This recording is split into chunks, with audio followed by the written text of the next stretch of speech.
Hey everyone, we're going to take a quick break to talk about our sponsor for the month, the Von Mack Agency. Von Mack is a full-service digital marketing agency with a focus on tour and activity operators. They offer it all. SEO, websites, pay-per-clicks, logos, content writing. If it's online marketing, they got you covered. As we mentioned before, it's uber important to hire an agency that understands our industry. And the Von Mack Agency knows water sports. Trust me. And they do all the shit that you don't want to do. They do all the shit that you're probably not very good at, and they are. Look, for listeners of the show, America herself is giving a free consult, all right? If nothing else, give her a shout, give her a call, take 30 minutes out of your day. More importantly, take 30 minutes out of her day so she can get you straight on your marketing needs. That's right. What do you have to lose? Head to vonmackagency.com and go to the Contact Us page to get started. Again, vonmackagency.com. And most importantly, let them know you were sent by the AWG guys. All right, let's get back to the show.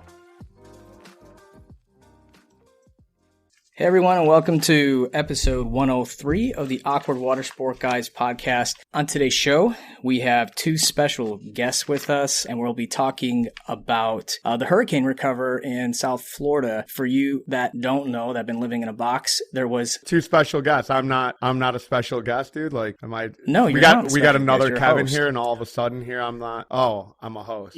Well, you just act like I wasn't here, and it like kind of hurt my feelings. So. Oh, you're always here. Can't do the show without you. But anyways, for you guys that are living in a box, yes, there was a major hurricane in South Florida, Hurricane Ian, and our guests Kevin Nobis and Stefan Kuenzel, they were in the path. Their businesses were in the path. Their homes, they went through a lot, and now they're on the road to recovery. And we're going to talk today about their experience. We're going to talk about maybe some things that they might have done differently, and also how they are dealing with the recovery. So I understand that hurricane season is not for 4 or 5 months, but we're going to actually promote this episode right around hurricane season when it starts back up, because this will be, we'll be ready for it. But anyways, I want to introduce our guest.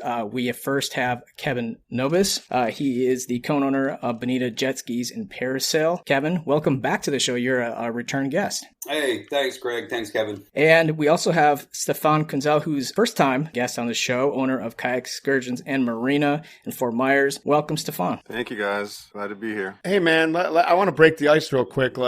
Just mentally, emotionally, man, how are you guys both doing? I've had a lot of private conversations, or enough private conversations with both you guys. And, you guys have both been just incredibly positive right from the onset of everything. And so how are you guys both personally doing? How's your family, Stefan? Are you guys, how's everything going, man?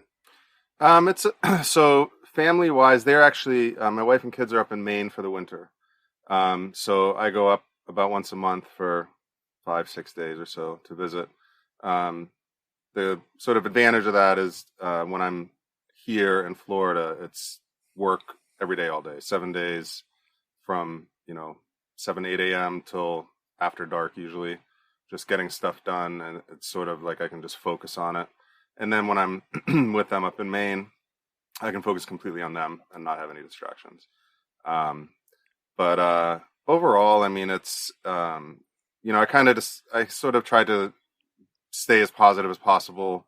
Right from the get-go, felt kind of like there wasn't really anything to be gained from being negative about it. Of course, there's days that are, tougher than others, and certain things that just kind of hit you harder. But, I think trying to keep a positive outlook on it helps not only me, but also the people around me, kind of looking at it as a fresh start, reset. It's going well so far as the recovery goes. Yeah, man. Yeah, we talked when you were in Vegas. We went out to dinner, man, and even then, and it was still real. Not that it's not fresh now, but it was definitely fresher at that point, man. And you were just you know what I mean? You're just all systems go, man. I knew you didn't really even have a plan of action, but you definitely had a positive outlook, man. And I think that mindset aspect of all of this is it's incredible, dude, and good on you, man, because that's going to be the one thing that helps you get rebuilt faster, man. So I'm really glad to hear that, brother. And Kevin, man, how about you, bro? I mean, we talk enough, but how are you doing, man? You hanging in there or what? Oh yeah, hanging in there. Yeah, a couple dark days after the hurricane, uncertainties. I live in North Naples, so my kids were kind of oblivious. They had a week off of school, and it was primarily a coastal event south of Fort Myers Beach. A little more damage the more further north you went. So my kids were kind of oblivious. They just thought it was a vacation, until I drove them down to the location. And they're like, whoa, what happened? But we're doing fine. I mean, I try to take a positive outlook. I called you right after and talked to Greg. And, what helped the most was just, shout out to Rachel Dickey and Greg and you guys for setting up the GoFundMe for a lot of these, my employees and me personally. And, that was like just that support, and having you guys just a shoulder to cry on was huge. I mean, I had my whole parasail crew's house was underwater. They lost all their vehicles. Our shuttle boat was in their driveway, about floated off their, it about floated off the trailer. And the owner, he was on a trip. He was in Europe at the time. They were just coming back from Europe. So he had to he wasn't even home. So he had to come home to this mess. And so anyway, the help we got from you guys was just amazing, and the support. And, without that kind of stuff, it would have been tougher. So just wanted to get shout out to you guys for that. Yeah, I just want to add that, yes, well, so many people donated to that GoFundMe campaign, and we raised, I think, close to $11,000. And so I want to also thank everyone that made sizable contributions. A lot of people a lot of our listeners and a lot of people in our Facebook group. So yeah, thanks to everybody. Hey everyone, we're going to take a quick break and talk about our sponsor for the month, TourScale. TourScale offers 3 different franchise models designed to work alongside your existing business. They are all manufactured right here in the U.S. and include everything you need to launch your new business, including web, marketing, analytics, and data to automate your tour operations. Let's talk about the different options they offer. Trolley Pub is a 16-seat pedal-powered bike. Next is the Paddle Pub, a 26-passenger U.S. Coast Guard CO-wide cycle boat. And lastly, the Tiki Pub, which can be built for 6, 20, or 30 passengers. Hit up my boy Kai at tourscale.com. That's KAI at tourscale.com, or give him a call at 888-753-7507 and ask for Kai, or hit me up in the DMs and I'll give you his personal phone number. And we can talk all about how I saw one of Kai's pedal pubs at Arrival, and I thought it was super cool. And when we got into the weeds a little bit, Kai kind of explained to me the differences between their product and some of their competitors' product, and why it was so important that this stuff was being sourced here locally, and I couldn't agree more. You'll also notice a lot of this stuff is called Pub, and which is 100% on brand with what I'm all about. Getting your people out safely, and a model that promotes safety by having a captain or somebody driving the vehicle that you're in while you're having some drinks. And I couldn't be more on board with those ideas. So hit up Kai at TourScale and talk to him. Let him know Kevin sent you from the Awkward Watersports Guys, and maybe he'll kick me back like a kickback or something, which would be dope. All right, guys, let's get back to the show. Yeah, man. I'm sorry. I'm thinking about it, man. You know what I mean? It's just it's hard not to, you know what I mean? Put myself right in y'all's shoes, man. You guys are explaining what you're going through, man. And it's just we all know it's not if, it's when. And so, Kevin and I have had a lot of discussions, over at least a year-long period. Or more just about I got sober recently, you've been sober for years, but the mental health game and the toll that this entire industry, it takes on you as a person, like Stefan said, you know what I mean? I'm working 7 days a week, 12, 14 hours a day.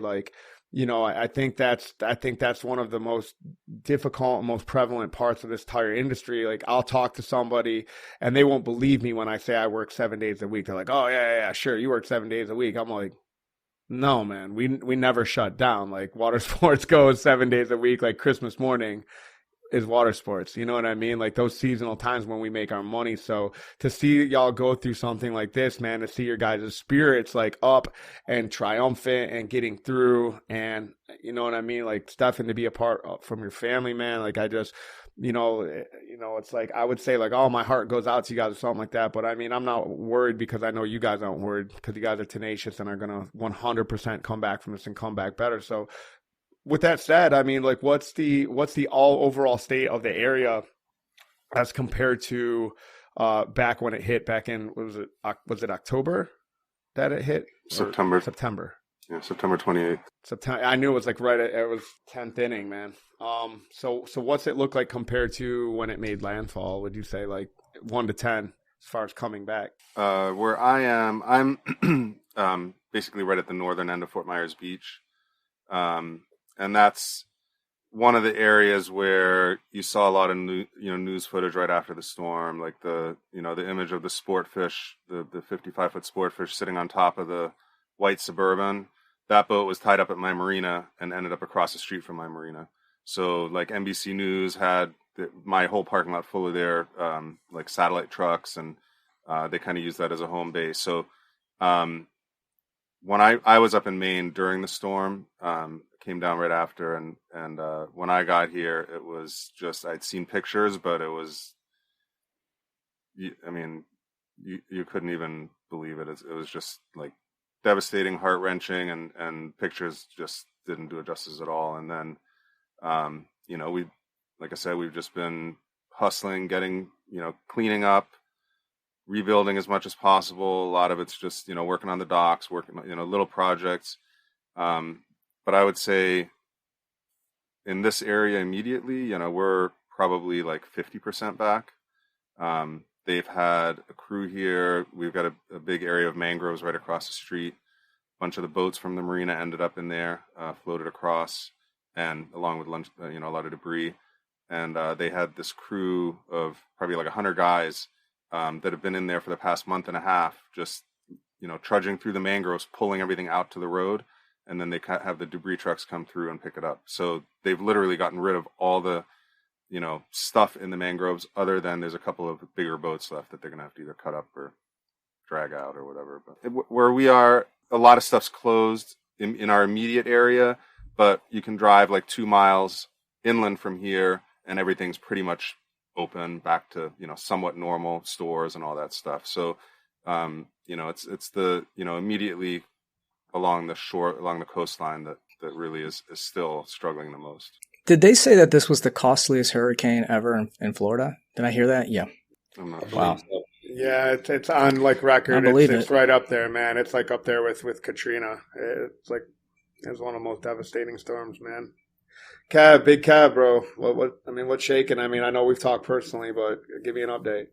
If you remember, I was at the conference with you guys, and I had to split early because they, I wasn't even going to come, and then they changed the forecast. So I was like, oh, I'm good.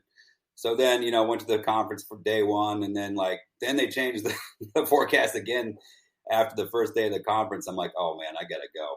So, I got down here before the storm, back on the beach there, Bonita Beach, and I'm about 15 miles south of where Stefan is. And, we fortify our, I'm at a restaurant, and I keep all my equipment out on the beach, and I have a beach stand. So I moved all my equipment out of the way. I've got a small area that's on the side of the restaurant with a shed and where I keep all my life jackets and paddle boards and all that stuff. We fortified the place with 5,000 sandbags. We got 5 dump truck loads of riprap. We created this huge breakwater in front of the restaurant, which we did for Charlie, Wilma, Irma, all these storms. This by far was a whole nother animal. I mean, we talked about something like this happening, but it was, our worst before was Charlie. That did flood the restaurant, but this storm was where we're at 12-foot storm surge. I think it was 15-foot where Stefan is. So we had, and then it was so slow moving that it just pounded us for 24 hours. And we knew the restaurant was completely flooded. We had pictures. We knew the water was over the road. We had water a mile inland. during the daylight. Everything was still standing fine, but it didn't stop pounding all night long. So the next morning we arrive, the place is freaking gone. I mean, it looked like a bomb went off. The whole road's 3 foot of sand. The emotions are just churning up. You're just like, oh my, what the? I mean, you don't even know where to start. You just see people, you give them a hug, and you're like, what the fuck? And so it was scary. It was like, your livelihood flashes between your eyes. I've been doing this 25 years, and I was like, what? It was just crazy. So as for our immediate area, it's like Stefan said, it's all coastal. You go inland, it was like there was never a storm. You go in a couple miles, the town's fine. Naples is fine. Collier County, south of us, they have their act together. They cleaned up their beaches immediately. All their stuff is up and running. I'm in Lee County. They got hit hard, so the resources are spread thin, and it's a little bit slower of a cleanup. So it's not fast enough for me, but my business is back open. My beach looks great. FEMA was down there. They cleaned all the sand up. They did. There was all kinds of weird, questionable things that were happening. But anyhow, I'm waiting on I rely a lot on the public beach parking, and I'm still waiting on them to open that back up. So that's a big obstacle for me right now. But all in all, things are coming along. It's, I love when people show up and go, wow, it looks pretty bad down here. And I go, you should have seen it 4 months ago. Because, people still think it looks bad. I'm like, good Lord. You should see, the day after was just, you couldn't even fathom it. So anyhow. So Kevin, I want to start with you. So we had a discussion yesterday to kind of go over some of the talking points today. And you mentioned that that your connections in the industry helped you significantly in the recovery process. And, we talked about the GoFundMe, that's one thing, but what other things that, regarding your connections, what else did they help with during the recovery? So you got, luckily, you had him on the show last week, Adam Botana, his business is, a stone's throw from mine. He's on the Back Bay. I'm on the beach. And shout out that dude, man. What a great resource you have there, dude. Like, man, I gotta say it, man. Like, thank you, by the way, for putting us in contact with him, man. Like on a whole other discussion, there's, that 606 has had so many operators just shook to have him come on the show and sort of put people's mind at ease, man. I got an email from the other day, like, the AWA lobbyist, and she was like, oh yeah, the glitch bill's filed and this and that. And like, you're late on that one. But, for real, man, thank you, bro. You're dealing with so much for you to take time. Yeah, that's why I was never stressing that out. Yeah, dude. Yeah, because I had the insider information on that, so I was never stressed on it. But you're the best. Yeah, so him down the street and driving past Adam's business the day of the storm, he was one of the first people I saw because he lives across the street. His house is in the, across the street from where the beach is, and he was underwater over there. All his boats from his boat club and rentals were just completely strewn across the whole bay and in the mangroves. I was like, talk about like 70 boats. It was just unreal. And then you had to get around the cars that were in the bay and then the boats that were in the road. But anyway, back to Greg's question. Yeah, so Adam, that was huge. Trying to get information from the county officials. You can get a lot better answers when you have a state rep sending an email for you to find out what's going on. That's priceless. And then and other just business owners around town. We're working on trying to get a shuttle van set up so we can, we got spring break coming, and we're still going to have a pretty good sized draw. People forget the hurricane. They don't know how bad it was. They haven't been here. They'd probably think, they'll have it cleaned up in no time. So there's people showing up now going, wow, I didn't think it was this bad. And all these beaches are closed in Lee County and they got nowhere to go. So, just local business owners, local restaurants that aren't open yet, using their parking lots as shuttle pickups throughout the industry. You don't think about it, but you don't really know when you're going to be up and running. So I had to call and cancel a $200,000 jet ski order I had because I knew we weren't going to be making any money anytime soon. So I had to cancel my equipment orders. I had to call,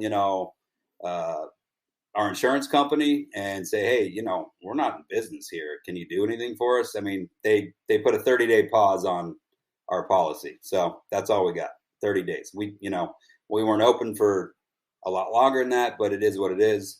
I had to call, luckily, work with Dustin over at PPC Pros. He was awesome, and that's the big thing about working with smaller guys and not these huge companies. Like if I was with Podium or somebody like that and said, hey, I had a hurricane and, I can't, I don't really need this text service right now. I don't know when we'll be up and running. They would be like, too bad you're under contract, but you work with a smaller company and guy you can talk to. Like I love that. Like, and Fair Harbor, of course, you're not contracted with them, but they reached out. They were super nice and helped me with cancellations and things like that. And, but credit card processor, our walk-up business for credit card processing, I had to, I forgot to cancel them for like a month. So I got charged a couple $100 for just having the system set up. Had to cancel that. There's all these things that you got to think of, and it just kind of comes to you because once the storm hit, it was like you didn't even know where to begin. Like the nature of my business revolves around the restaurant. They're the landlord. We lease the property, but without them, we can't exist. They can exist without us, but we can't exist without them. I asked them for a cut of the rent. No, because they got destroyed and I still going to pay them rent because I don't want to lose the spot. We have a great 35-year relationship. So I'm going to do anything and everything to help them. And that's what I've done. I mean, guys from my group, my network, I got these guys to come in and, draw new plans for the restaurant. This guy, one of my friends knows the rules about FEMA. He wrote the code for Naples FEMA code 20 years ago. He knows the rules about 51% rule, which is, if you have 51% of your business destroyed, it costs more than 50% to rebuild, then, you got to go back to code or you can't build it the way it was. So there's all these little rules that you have to know about and get educated about. Kev, let me ask you a quick question. Let me back on that. Yeah. So if there's one thing, and I want to pose this to both of you guys, if there's one thing that you could do, and I know there's like 100 different things that probably you guys could do, but if you had to boil down to one, the biggest impact that you could have done before the storm to mitigate stress and headache, what would that one thing be? Or two things, you know what I mean? I know there's probably a lot, but I mean, Stefan, like what are the two things you're like, man, I wish we would have done this? One thing that may or may not have helped is basically requiring all the boats at my marina to move. We had, our slips were all full, and when the water came in, these boats are tied to the pilings. They're pulling the pilings right out of the ground with the docks. And so the whole dock system is just gone. Yeah. And that's a big headache, a lot of work replacing it, but also, we've started driving pilings using an excavator, that are close enough to the seawall. We have we had a company that was kind of, we're going to be there. Then they'd show up for like a day and then not show up again. It was real wishy-washy. Now we have another guy that seems real reliable that's supposed to be here next week. So we'll see what happens with that. But, if we hadn't had any boats there, I feel like, we might have lost the docks, but probably not the pilings. And then the other thing is all of my, especially with this marina, all of my stuff, because we sold our house right before the storm down here, and we're up in Maine for the summer, and all of the stuff, some of my personal belongings, but also all the business stuff was down here at the marina in our building. We had a couple of storage containers, and everything just got wrecked. So moving all that stuff inland, but the thing is that it's like, how far inland do you go, and how do you know that it's not going to flood 20 miles inland? It's almost like there's no safe place to go. It could be a problem no matter where you go. Hey everyone, Greg here. As you may know by now, I'm the co-founder and CEO of TripShock, an online reseller for water sports and tours. For the past 12 years, we've had the pleasure of working with hundreds of operators across the country, and we're looking to grow our community. It's free to sign up, and you only pay when we bring you confirmed bookings. We'll help you reach new customers, fill empty seats, and grow your business like so many have done with us over the years. Head over to partners.tripshock.com to learn more about our program, read testimonials, or speak directly with our supply team. As always, thank you for listening and enjoy the show. No, only thing different really. I mean, I left a little bit of equipment on the side of the building because I expected it to flood, but I didn't expect it to destroy everything. So I should have just, I lost, 10, 12 paddle boards and some shed full of like paperwork and shit like that. But so next time I just take everything out, it would have took me another hour to 100% that stuff. Dude. So basically what I'm hearing is take extra precautions, Look, more extra precautions. I want to chime in here, man. I got to because I was a part of when Sunset Watersports in Key West did their first hurricane breakdown, and they had 4 parasail boats, 30 skis, 2 beach locations. I mean, multiple locations, Party Cat, double deckers, a Corinthian. I mean, dude, it never stopped. And when we did that, like, cause Rich had yet to really do a hurricane breakdown for that. And I watched like a really big company in action, like how they did a hurricane breakdown. And that gave me so much insight.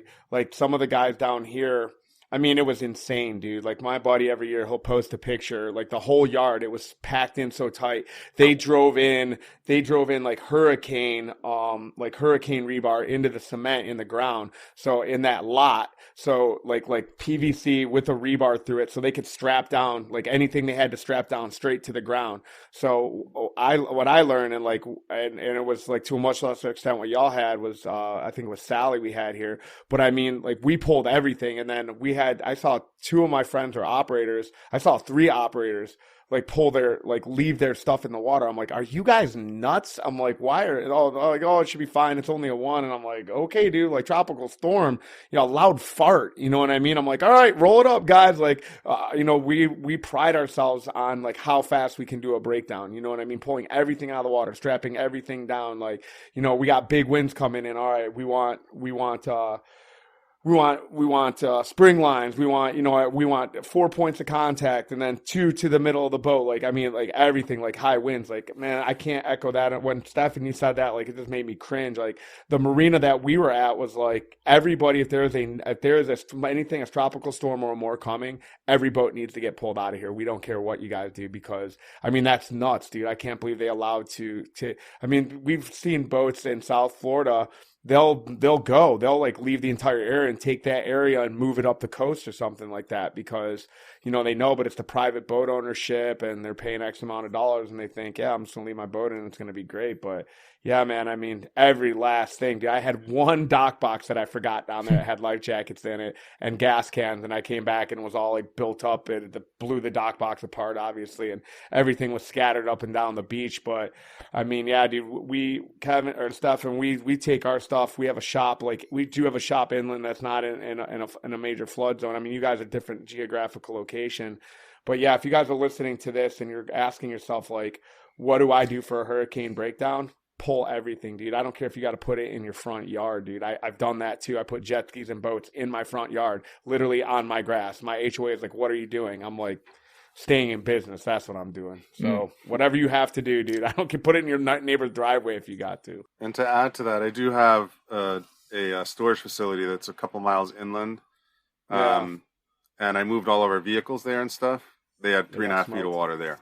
Yeah. Yeah. 3.5 feet of water, indoor storage units, all that stuff. It was all wrecked. So, wow. You think that you got out of the way, and still. How high are you guys above or below seawater? I'm sorry, Greg. I just want to, where are you guys in relation to like your geographical location? Like, I mean, where are you at? Like, well, I mean, the marina is, on a really high tide, the water comes up to the top of the seawall, basically. And so, we had like 15 to 20 feet of storm surge here. So, I mean, it was above it was into the second floor of pretty much any building around here. And, my building completely washed away. It went across the street. It just got picked up and moved across the street. My big, 20-foot steel storage container, same thing, just floated across the street. So that was kind of the thing, is it's all these, and then like boats were going through, like the marina right next door to me, Getaway Marina, had a 2-story building, and the second story got knocked off by boats going through it. So all these boats that were tied up that were, heading east, were basically just going right through the second story and just knocked it down. Otherwise, the structure might have stayed, but it just got leveled. The first story was still there. It was built stronger, but. Did you guys get any assistance from FEMA, or did you participate in any disaster recovery loans for your business? And how was that experience? Was it quick? Oh yeah, of course. Yeah. There's really nothing from FEMA. It's FEMA doesn't really. They basically just say call the SBA. So I applied for the SBA loans, the disaster relief loans, in the first or second week of October, and I'm still going back and forth with them because it's just all these little technicalities. Like, you have to list all your businesses with, for kayak excursions, been around for 24 years. But you have to also on that application list the marina and stuff, which I just bought last year. So there's no tax returns for the marina because it was brand new. And then they're like, well, we need to see the tax returns. And I said, well, there aren't any. And they're like, well, but we need to see them. So it's like this, it's not easy. And they, no matter who you talk to, they're kind of like, well, just send an email and then wait a few weeks and then check back. And so it's just this ongoing, battle. What about you, Kevin? Yeah, we just did a minor SBA loan. We're not property owners. We just lease. So, we just told them what we lost and got a small loan to float us for a little bit. And then, the only thing I wish we had done, and which the guys who run the restaurant had, was disruption insurance. So, I think they got $250,000 or something just to, float their payroll while they figured everything out. And for us, our payroll is not near what theirs is, but, every little bit helps. But luckily, silver lining of the COVID years was, we had made a lot of money in the last couple of years, and luckily we had that to fall back on. It sucks to have to use those spoils, but it's business, and that's the only other thing I think I would have really done different. If it was affordable, I'd look into maybe disruption insurance. Does anyone have that type of insurance? I've always was curious about it. The business interruption. I think it would be a great. It just never really occurred to me because I've never, even after COVID, it was like, we got interrupted for a little bit, but then it bounced back better than it was before, and it was kind of, it leveled back out real quick. But this is a much more long term problem. With the severity of in the amount of tropical storms and hurricanes we're getting on an annual basis, it's increasing. At least in the past 20 years, it has been. Yeah. So I don't know. Who knows? The likelihood of getting hit, more than once in a year is likely. And in a course of 10 years, you're probably going to get something. So I don't know. Maybe it's worth it. I'll have to look into it. I never have. I know a couple people that have it locally here. Well, and the other thing is with I've been kind of finding out with these insurance. I've got policies on the kayaks, on the marina, on the vehicles, trailers.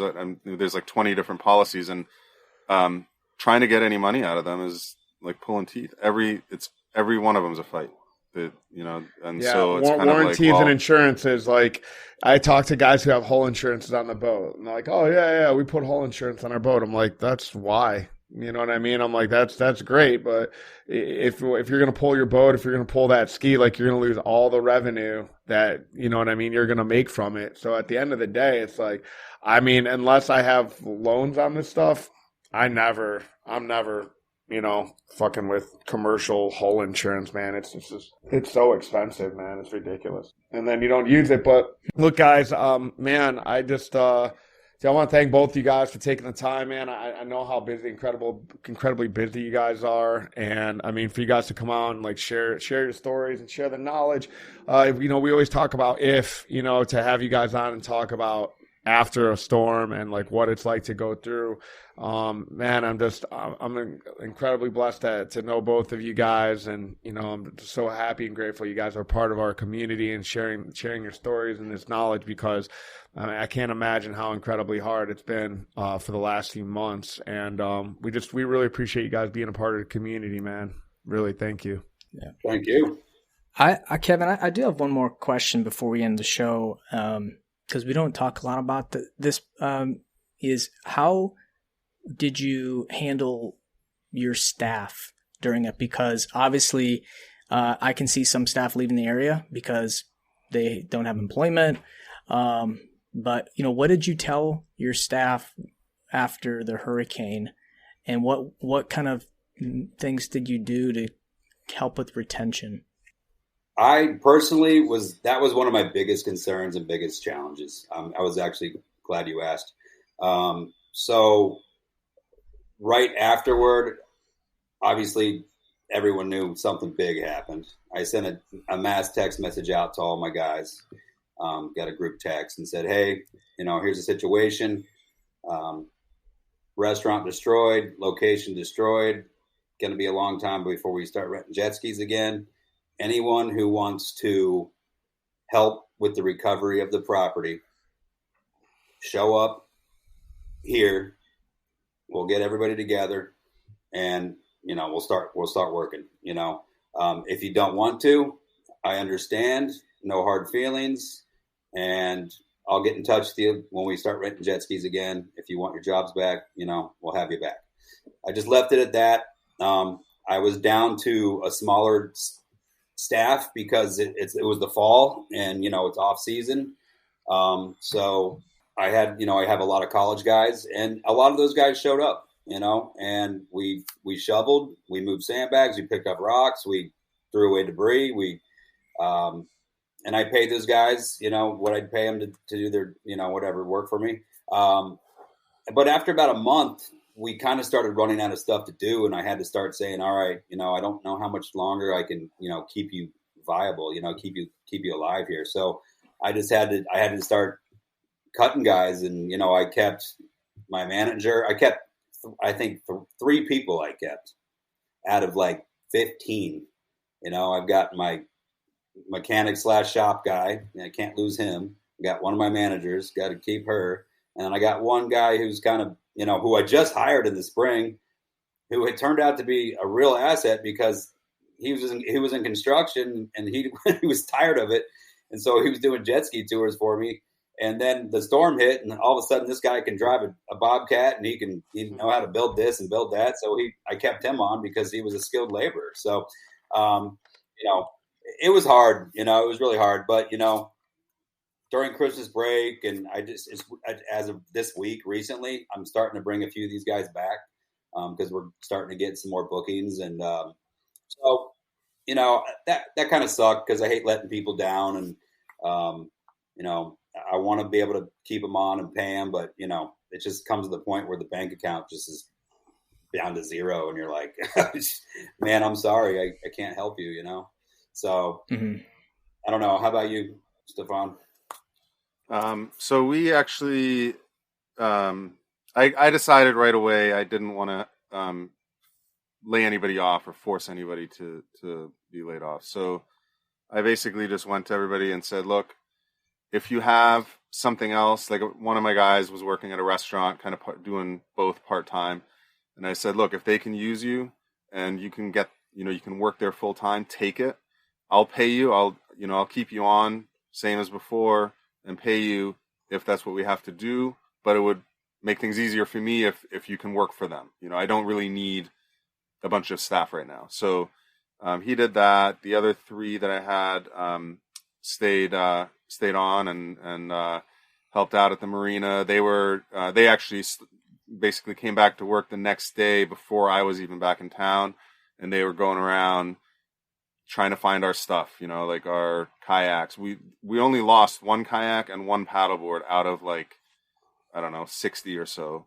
And they were all tied together really well, and they basically just kind of floated up and then back down and stayed in place. But one paddleboard, one kayak disappeared, and the others some of them were scattered around, but they were able to find them and get them back. And then they were just helping with picking up. There's a lot of just debris everywhere, like you saw, Kevin, and so it's just trying to get things cleaned up, get things as kind of normal looking as possible.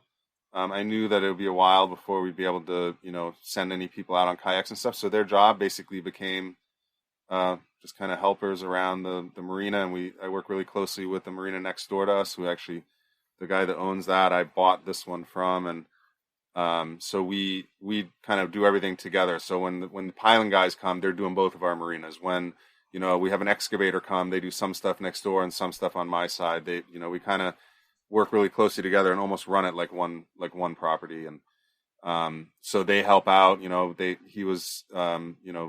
were a bunch of boats running out of his marina because he still had some docks left. A bunch of the charter boats were taking people out to like Sanibel and the islands, basically where they couldn't get to because all the bridges were destroyed. So the first 3 or 4 weeks or so after the storm, the only way to get out there was by boat. And so my staff was also helping with like parking people over there and stuff like that. Wanted to keep them on. I knew that it would be really difficult to replace them once I let them go. Once things get back and running, and I got to try and find new people. It's not easy. Yeah, there's some employees that if you think how much it costs to retrain them, rehire them, it's more than if you just paid them for so many months. But in your situation, who knows when you get to operate? It could be 6-7 months, and by that time you're past that threshold of the rehire and training cost. So I understand. So during the pandemic, before we knew about the PPP program or the SBA loan, cancellations are coming through, $30,000-$40,000 a day. I kept my staff on for another month. And that was the biggest mistake because it was a downhill deal. We weren't coming back. I'm losing tons of money every day. And I let my emotions get the best of me because I didn't want to lose anybody. But my business senses came in a little late, but they came in time because I would have drained all the money we had in our company just by because my payroll is significant, Trip Shock. So, they're hard decisions to make, but I think you guys did the right thing, just by doing what you needed to do. But, you got to remember that there's hiring cost and there's training cost. And, if you lose someone get rid of someone just to save a month's worth of that might not help you. If you have to get them all back or get all new people that know how to take care of the equipment and do things your way, that takes time. So, well, I think we're at the end. And do you guys want to give just some last thoughts to people that might be going through this year? Last thought for me was, it came to me just something about networking and people get to know your local state rep and make relationships with the local sheriff's department, whoever patrols your area, because when the shit hit the fan the next day, if they didn't know who we were, they would have never let us through the checkpoint. There was a huge checkpoint because of all the looting going on because our beach is all $1 million mansions. So people were getting turned away if you didn't have the proper paperwork, and we wanted to get right to work. And we got, I bought a Bobcat a few years ago, and we got that Bobcat into our location the very next day before they started stopping everything. All the homeowners were pissed. They couldn't get any equipment in because we knew the cops. We've been friends with these guys for years. We always let them and their families use our equipment for free. They help us out when we have a problem with customers on our property. So make sure you're networking with local law enforcement and politicians, because it's all who in these situations. They don't, if you don't know anybody, you're screwed. I mean, I don't care how much you got to know people. So that was my last thought on that.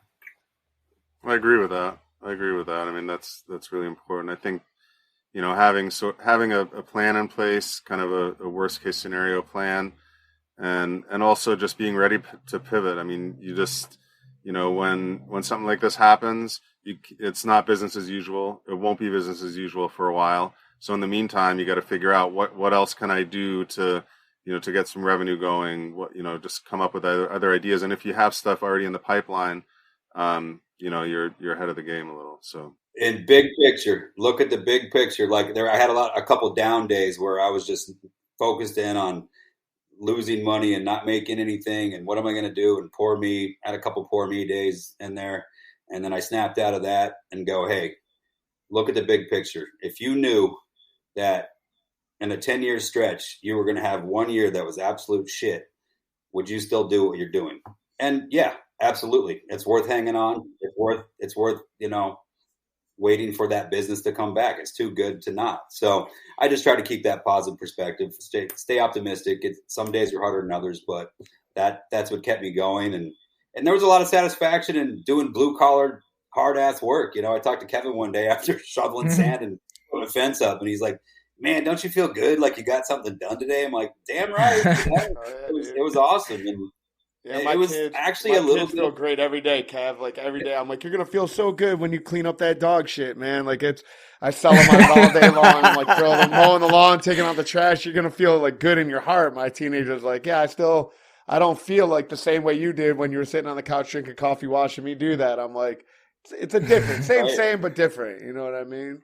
Oh, it's good, man. That's good. And you get them workers' muscles, man. You get them, you get the veins popping on your wrist, and you're like, yeah, man. Then you really appreciate going back to drinking your coffee and telling people what to do, But yeah, I had my back brace on and my knee brace and my, old man gears, like dragging jet skis around for 25 years. Oh my God. Well, geez, Greg, I hope you can edit my whole middle section where I thought it was the end of the podcast. I didn't realize that you had a whole nother portion of it. So hopefully you can get that to the end, because that was I feel like I had a great ending there. And then I didn't realize I had missed 1/3 of the podcast. So I'm slipping, man. I'm dropping. No, the you're ball good. here. No, we're at time. Well, yeah, so let's continue the conversation in the Facebook group, Watersport and Boat Tour Operators. Get in there, join it, and ask questions for these guys. I mean, they're here for y'all. They went through something that they can probably share and help you through, because it's going to happen to us this year. It's going to happen to somebody. So that's it. As always, keep it awkward.